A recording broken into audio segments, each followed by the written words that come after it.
Bonjour et bienvenue dans ce nouvel épisode de notre série sur le rétrofit.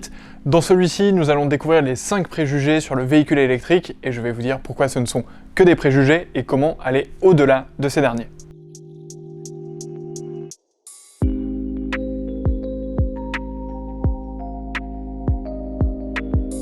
On entend souvent dans des dîners de famille, à la radio ou à la télé que le véhicule électrique émet beaucoup plus de CO2 que le véhicule thermique. La vérité est beaucoup plus nuancée et il faut aller un peu plus loin pour comprendre vraiment les choses derrière cet élément. La plupart des émissions du véhicule électrique se situent à la fabrication de ce véhicule et non plus à son utilisation. C'est pour ça qu'on parle de véhicule propre, puisque quand vous roulez, vous émettez très peu de CO2. Les émissions de CO2 du véhicule électrique à son utilisation résident dans la production même de l'électricité et tout ça dépend de pays en pays. En France, nous avons la chance d'être dans un pays dans lequel l'électricité est globalement décarbonée grâce au nucléaire et aux énergies renouvelables.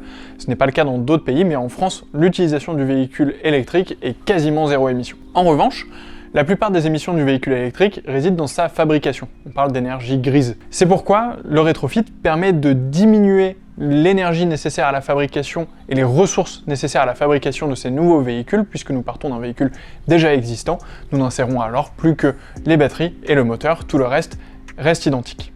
Le dernier sujet controversé sur la propreté du véhicule électrique réside souvent dans les batteries. Chez Phoenix Mobility, nous nous sommes vraiment posé la question de ces batteries, qu'en faire, comment les choisir, et surtout pour quel usage adopter le véhicule électrique. Les véhicules que nous proposons sont des véhicules utilitaires avec environ 200 km d'autonomie.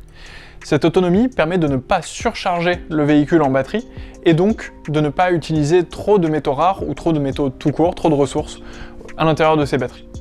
Par ailleurs, nous utilisons des batteries au lithium fer phosphate, des batteries LiFePO, pour les experts du milieu, et ces batteries contiennent moins de métaux rares que les batteries traditionnelles des véhicules électriques, ou en général les batteries au cobalt. Par ailleurs, nous sommes également en train d'essayer de trouver des partenaires européens avec lesquels s'associer pour développer une batterie beaucoup plus locale et durable. La batterie que nous utilisons aujourd'hui a une durée de vie estimée à environ 10 ans dans un usage traditionnel, ce qui est bien meilleur que l'ensemble des batteries que vous pouvez trouver sur le marché, et nous nous engageons à recycler ces batteries pour d'autres usages, que ce soit du stockage d'énergie solaire, de l'énergie éolienne ou d'autres usages que nous pourrons trouver dans le futur.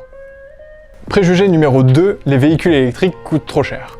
Ça peut être vrai, dans certains cas, il y a plusieurs modèles, des berlines ou des gros 4x4 qui coûtent plusieurs dizaines de milliers d'euros, parfois presque centaines de milliers d'euros.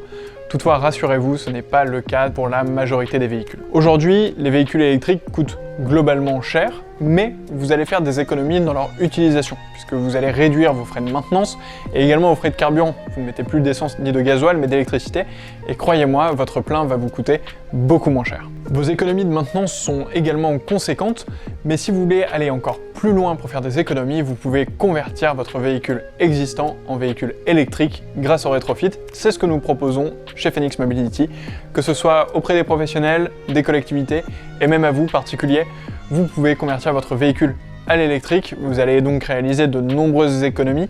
Si vous êtes un professionnel, vous pouvez convertir votre véhicule thermique en véhicule électrique grâce à notre kit de conversion.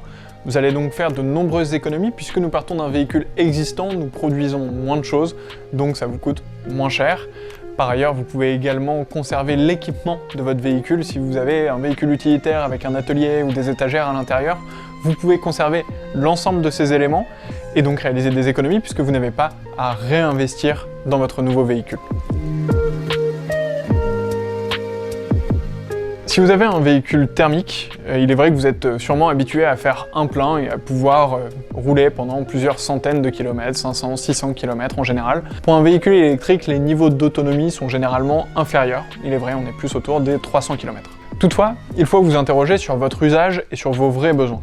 Est-ce qu'au quotidien, vous avez besoin de faire 500 ou 600 km? Si c'est le cas, aucun problème, vous n'êtes pas obligé de passer à un véhicule électrique, vous pouvez vous concentrer sur d'autres types de véhicules et attendre que la technologie évolue. Toutefois, si vous êtes habitué à faire des trajets courts, des trajets prévisibles, que ce soit à 150 ou 200 km par jour, ou si dans votre entreprise vous faites de la livraison ou de l'intervention en ville, que vous êtes habitué à avoir des véhicules qui font le même trajet quasiment tous les jours et qui rentrent le soir à l'entrepôt, qui peuvent être chargés à cet endroit, à ce moment-là, vous n'avez aucune question à vous poser et l'électrique est la meilleure solution pour vous. D'autre part, il existe également des nouvelles technologies de charge rapide qui vous permettent de charger votre véhicule très rapidement.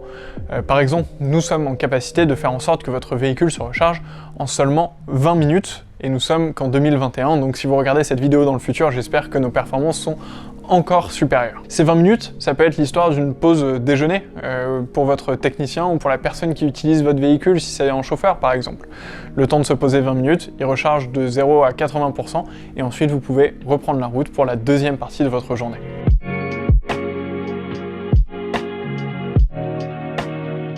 Déjà à l'époque, Henry Ford avait dit « Si j'avais demandé à mes clients ce qu'ils voulaient, ils m'auraient répondu des chevaux qui vont plus vite ». Vous imaginez donc bien que la technologie est toujours nouvelle, différente et qu'il faut s'adapter petit à petit. Pour l'électrique, c'est exactement pareil. En 2012, il y avait quelques milliers de véhicules qui étaient vendus à cette époque. Aujourd'hui, sur l'année 2020, il y a eu 110 000 véhicules électriques qui ont été vendus en France. Vous imaginez donc bien que la mobilité électrique se développe de manière générale et qu'on est bien loin de l'effet de mode.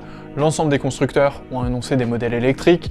Beaucoup de nouvelles entreprises comme la nôtre émergent pour proposer ces nouveaux services et pour accélérer cette transition. Il y a par ailleurs de nombreuses initiatives politiques et réglementaires pour contraindre l'accès aux villes aux véhicules qui sont propres et non polluants, c'est-à-dire aux véhicules électriques. Il n'y aura donc pas le choix pour passer à cette nouvelle mobilité, surtout si vous êtes un professionnel ou une collectivité qui est concernée par ces zones. Si vous ne savez pas encore ce qu'est une zone à faible émission, une ZFE, je vous invite à visionner notre vidéo sur ce sujet. D'autre part, depuis quelques années, nous voyons un développement des infrastructures et des services autour de la mobilité électrique, que ce soit par l'apparition de réseaux de bornes de recharge, par l'investissement d'entreprises dans des bornes de recharge directement chez eux, ou dans des services complémentaires, que ce soit en termes d'assurance, de location, de changement de batterie, de recyclage, etc. Il y a tout un écosystème autour de la mobilité électrique qui s'est structuré, et croyez-moi, si autant de personnes investissent dans ce sujet et développent leurs services, c'est pour une bonne raison. Si l'innovation est séduisante, elle peut parfois faire peur. Et vous avez peut-être peur qu'en achetant un véhicule électrique, il ne soit pas aussi sûr ou aussi fiable qu'un véhicule thermique. La première réponse est qu'un véhicule électrique passe exactement tous les mêmes tests qu'un véhicule thermique, bien sûr adapté à sa technologie pour tester les batteries en particulier. Il y a donc autant de tests pour mettre sur la route un véhicule électrique. Ces tests sont faits par exactement les mêmes organismes. Ces tests sont très difficiles et nécessitent d'avoir un produit 100% abouti et sécurisé, ce que nous avons. D'autre part, le véhicule électrique tombe beaucoup moins en panne que le véhicule thermique pour une raison très simple. Dans un véhicule thermique, pour que le moteur fasse bouger les roues, il y a environ 1 millier de pièces qui sont en mouvement simultanément. Dans un véhicule électrique, ce sont en fait du courant et des aimants qui tournent. Vous avez donc que quelques pièces qui sont en mouvement, moins d'une dizaine, pour que votre véhicule électrique puisse rouler. Cela explique qu'il y ait beaucoup moins d'usure, beaucoup moins de panne, et donc que votre véhicule électrique soit beaucoup plus fiable que votre véhicule thermique. Ainsi, comme vous avez pu le découvrir dans cette vidéo, il existe de nombreux préjugés sur le véhicule électrique, mais ces derniers sont pour la plupart injustifiés. Si nous ne faisons rien, d'ici 2050, les émissions liées au secteur des transports augmenteront de 60%, causant des effets sur le réchauffement climatique que nous ne pouvons même pas prévoir aujourd'hui. Il est donc urgent de transitionner votre véhicule vers l'électrique, de le changer, d'adopter une nouvelle mobilité plus propre, plus responsable, et pour ça, vous pouvez faire appel à nous. Dans les prochains épisodes, nous allons vous parler d'autres sujets liés à la mobilité propre et au rétrofit évidemment. J'ai hâte de vous retrouver dans ces prochains épisodes. En attendant, suivez-nous sur les réseaux sociaux. Notre site web est également en description et je vous dis à très bientôt.